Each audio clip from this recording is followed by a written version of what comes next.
दलित बच्ची की बलात्कार पहले की गई, गले को रेता गया और वो बच्ची छटपटाते हुए मुजफ्फरपुर से पटना रेफर की गई कि एक अच्छी चिकित्सीय सुविधा उसको प्राप्त हो। 20 साल की सरकार की पोल खुल गई, इलाज के लिए इंतजार करना पड़ा, अंत में उस बच्ची ने दम तोड़ दिया। कौन है इसका जिम्मेदार? कौन है जिम्मेदार? बिहार सरकार ले इसकी जिम्मेदारी, और वो नहीं लेगी तो कौन लेगा? सरकार के नेग्लिजेंस की वजह से उसकी हत्या हुई है।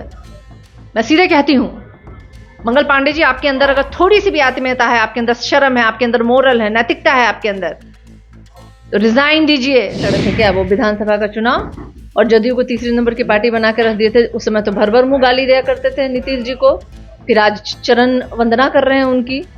और भाजपा की तो हमेशा ही बी टीम की तरफ चिराग जी काम किए, मोहरा रहे हैं वो हमेशा। पीएमसीएच दुनिया का सबसे बड़ा अस्पताल बनकर तैयार हुआ है, नीतीश कुमार ने उसका उद्घाटन भी किया, लेकिन बेड की मारामारी ऐसी है कि पीड़िता को 5-5 घंटे इंतजार करने पड़ रहे हैं।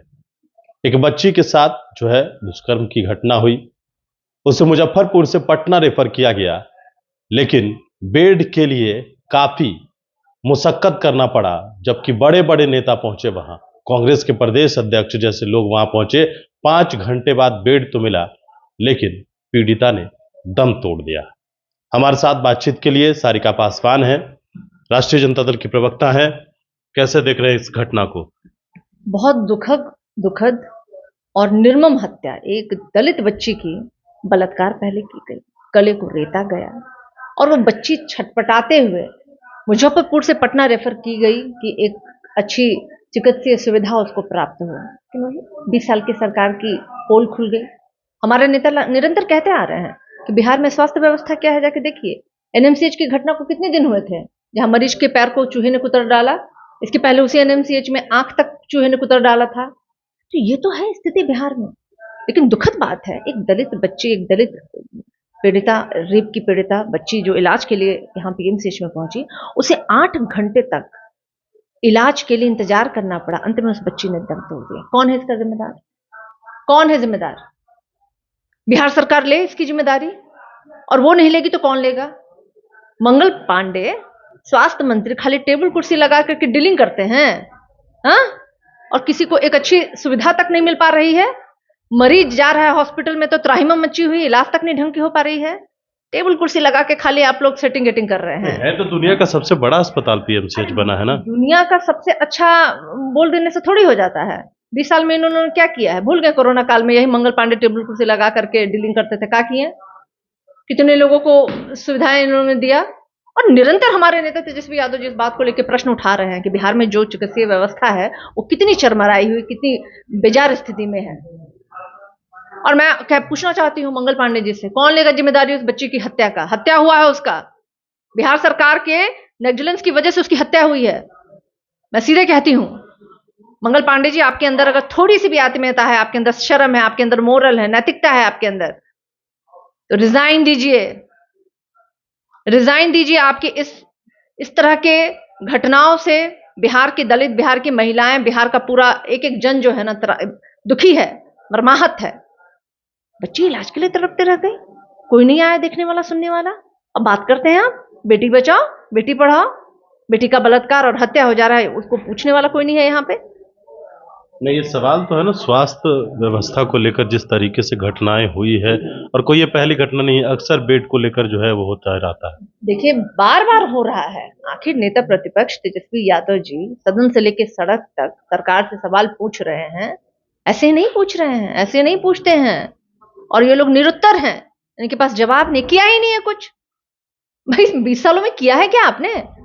अस्पताल बनाया उन्होंने, ये तो कहते हैं। हाँ, तो ये अस्पताल बनाया कि मरीज पहुंच रहा है तो उनके पास डॉक्टर नहीं है इलाज करने के लिए।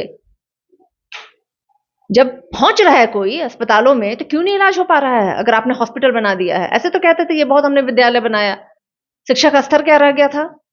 वो तो 17 महीने के शासनकाल की देन थी कि शिक्षा में स्तर को सुधारा गया तेजस्वी यादव जी के द्वारा। और आज जिस तरीके से हो रही हैं जिला अस्पतालों में और पटना के इतने बड़े हॉस्पिटल में जिस तरह की घटना को अंजाम दिया गया है, इसको आप क्या कहिएगा? ये सरकार के नेग्लिजेंस की वजह से हुआ। तो मैं तो पूरा सीधे सीधे सरकार को दोषी ठहराती हूँ। सरकार के द्वारा उस बच्ची की हत्या की गई है और इसका जनता जवाब लेके रहेगी। अच्छा, एक सवाल है, चिराग पासवान का इन दिनों बयान है, उनके जो पार्टी में नेता हैं उनके द्वारा कहा जा रहा है कि चिराग पासवान विधानसभा के चुनाव लड़ेंगे। तो इसके पहले नहीं लड़े थे क्या वो विधानसभा का चुनाव? और जदयू को तीसरे नंबर की पार्टी बना के रख दिए थे। उस समय तो भर भर मुंह गाली दिया करते थे नीतीश जी को, फिर आज चरण वंदना कर रहे हैं उनकी। और भाजपा की तो हमेशा ही बी टीम की तरफ चिराग जी काम किए, मोहरा रहे हैं वो हमेशा। चिराग पासवान तो फर्जी पासवान है वो। तो क्या नीतीश कुमार को जो है वो डैमेज चिराग करने के शर्मा लिए? है वो। अरे वो किसको डैमेज करेंगे? उन्होंने तो अपने पिताजी की पार्टी को नेस्तनाबूद कर दिया। तो ये वो चिराग हैं, जहां रहेंगे वहीं जलाएंगे। जिसके साथ रहेंगे ना उसका अहित ही करेंगे, नुकसान ही करेंगे। और ये वो चिराग पासवान अहित की बात आप कर रहे हैं, आप ही के पार्टी के कई नेताओं ने कहा है चिराग पासवान अगर आते हैं तो हम उनका स्वागत करते हैं, वो कैसे? देखिए, हमारी विचारधारा के साथ अगर कोई आएगा तो निश्चित रूप से हम स्वागत करें, लेकिन हमारी विचारधारा बहुत मुश्किल है, कठिन है। वो डगर जो है ना बहुत कठिन है। वहां त्याग करना पड़ेगा, वहां संघर्ष करना पड़ेगा। तो त्याग और संघर्ष की भावना क्या भाजपा और भाजपाइयों की भी टीमों के अंदर है क्या? ये तो कहा करते थे कि समृद्ध दलितों को आरक्षण छोड़ देना चाहिए, तो छोड़ पाए क्या? पिताजी की पार्टी को दो भाग में बंटवाया। राजनीति करना और विचारधारा को लेकर आगे चलना, समाजवादी होना, ये बहुत दो बातें हैं। तो चिराग जी नेता अभिनेता हो सकते हैं, लेकिन समाजवादी नहीं हो सकते हैं। इसके लिए बहुत संघर्ष करना पड़ता है। चलो बिल्कुल, तो हमारे साथ राष्ट्रीय जनता दल की प्रवक्ता सारिका पासवान थी और तमाम बातों को आपने सुना है। गणेश पूर्णेशन के साथ नमस्कार।